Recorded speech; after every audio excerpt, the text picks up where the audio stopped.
भक्तों, आज आपको भगवद गीता का 11वें अध्याय का अगला शेष भाग गीता हिंदी में सुनाऊंगा। आप इसको ध्यानपूर्वक सुने और इस चैनल को लाइक एंड सब्सक्राइब जरूर करें।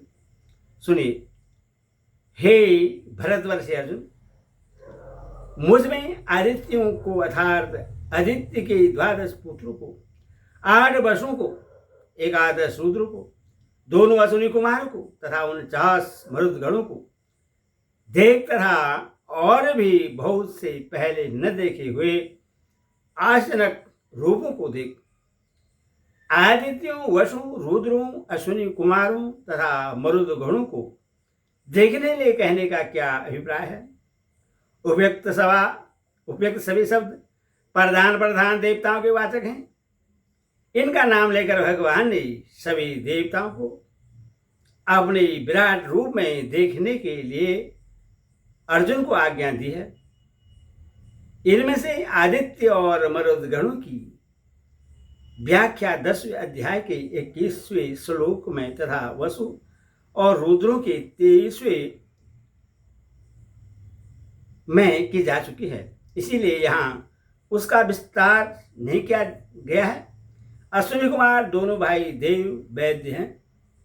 अदृष्ट, पुणाति और बहुनी, इन दोनों विशेषणों के सहित आश्चर्याणी पद का क्या अर्थ है और उनको देखने के लिए कहने का क्या अभिप्राय है?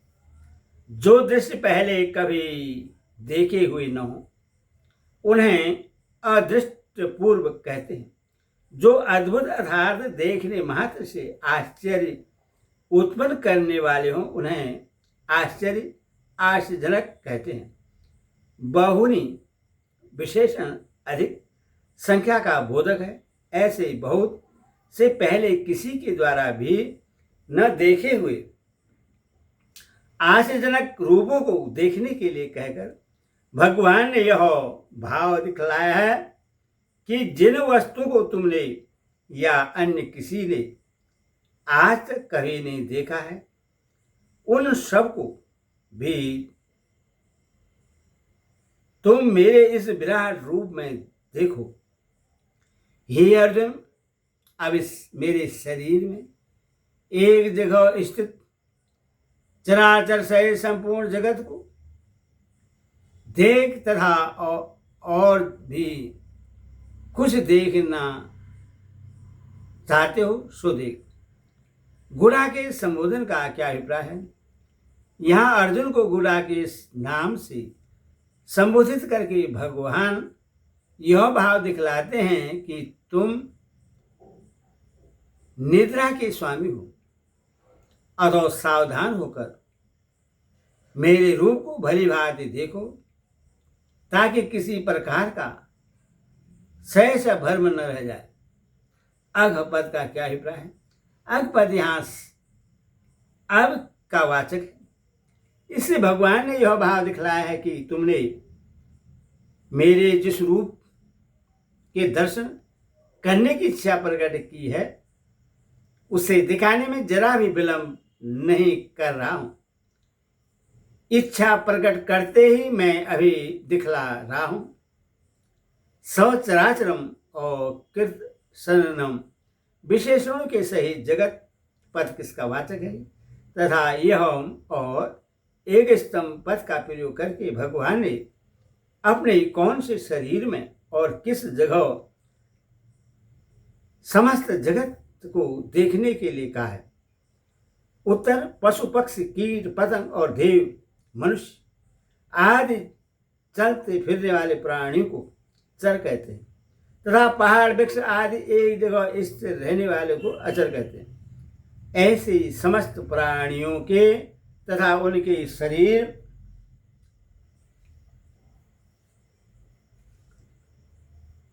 इंद्रिय, भोगस्थान और भोग सामग्रियों के सहित समस्त ब्रह्मांड का वाचक यहाँ किस स्तंभ और सचराचरम इन दोनों विशेषणों के सहित जगत पद है।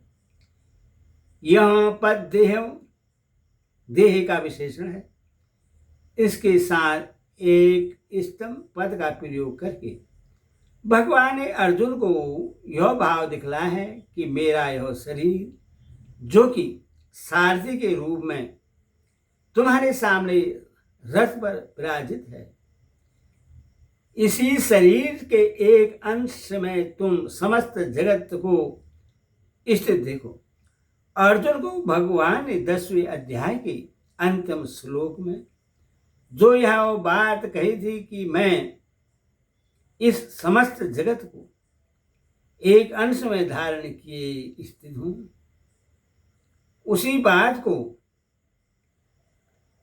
यहां उन्हें प्रत्यक्ष दिखला रहे हैं। और भी जो कुछ तू देखना चाहता है सो देख। इस कथन का क्या भाव है? इस कथन से भगवान ने यह भाव दिखलाया है कि इस वर्तमान संपूर्ण जगत को देखने के अतिरिक्त और भी मेरे गुण प्रभाव आदि के घोतक कोई दृश्य, अपने और दूसरे के जय पराजय के दृश्य अथवा जो कुछ भी भूत भविष्य और वर्तमान की घटनाएं देखने की तुम्हारी इच्छा है, उन सब को तुम इस समय मेरे शरीर के एक अंश में प्रत्यक्ष देख सकते हो।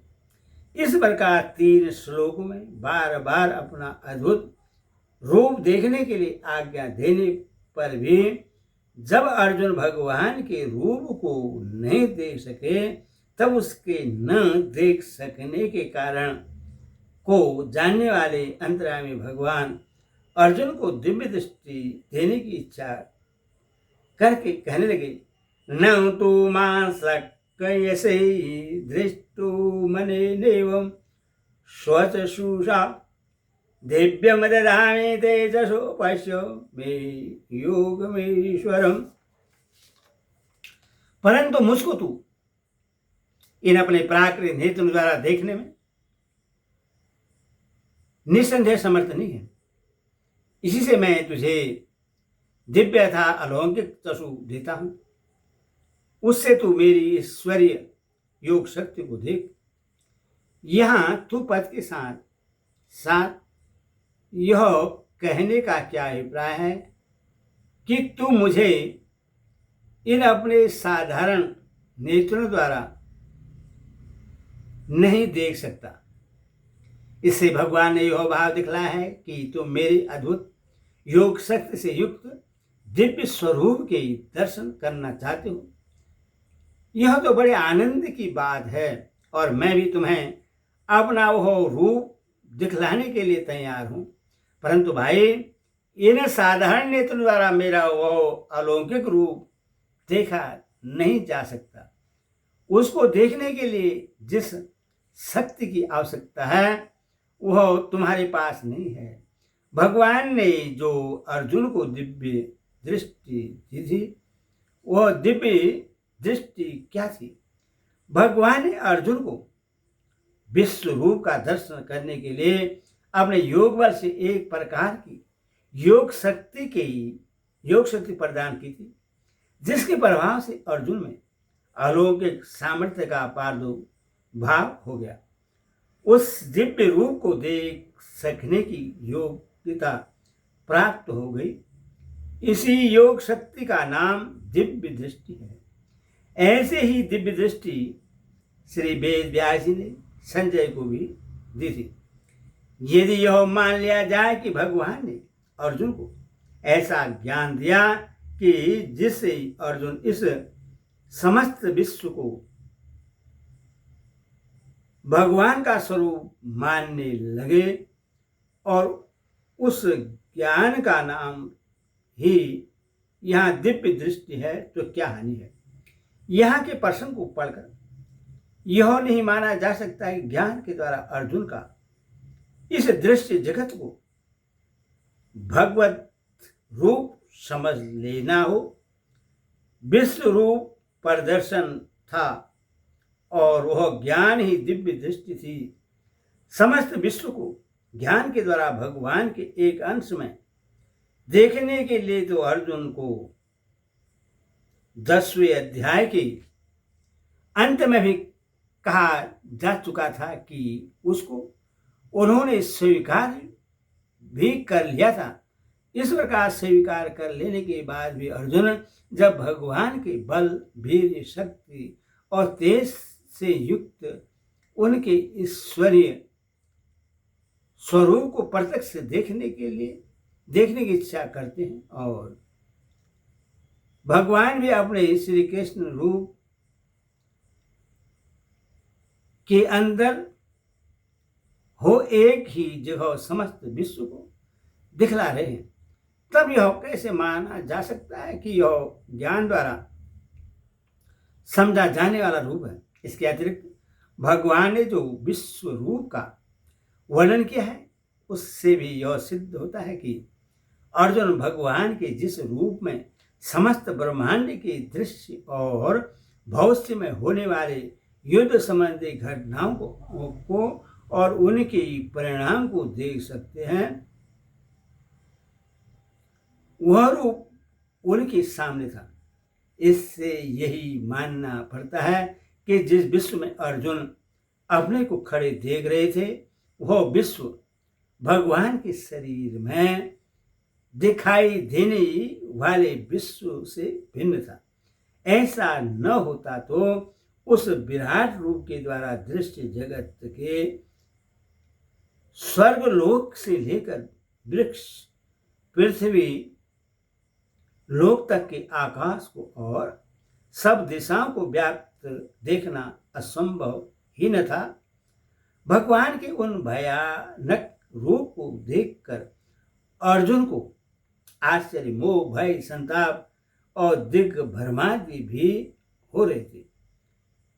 इससे भी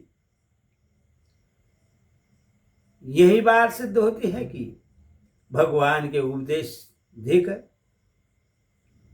ज्ञान के द्वारा इस दृश्य जगत को अपने स्वरूप समझा दिया हो, ऐसी बात नहीं है।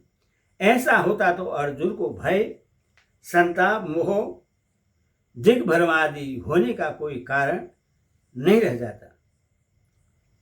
यह मान लिया जाए तो क्या आपत्ति है कि जैसे आजकल रेडियो आदि यंत्रों द्वारा दूर देश के शब्द सुने तरह दृश्य देखे जा सकते हैं, वैसे भगवान ने उन्हें कोई ऐसा यंत्र दे दिया हो जिससे वे एक ही जगह खड़े समस्त विश्व को बिना किसी बाधा के देख सके हो, और उस यंत्र को ही दिव्य दृष्टि कहा गया है। हरि ओम तत्सत, हरि ओम तत्सत।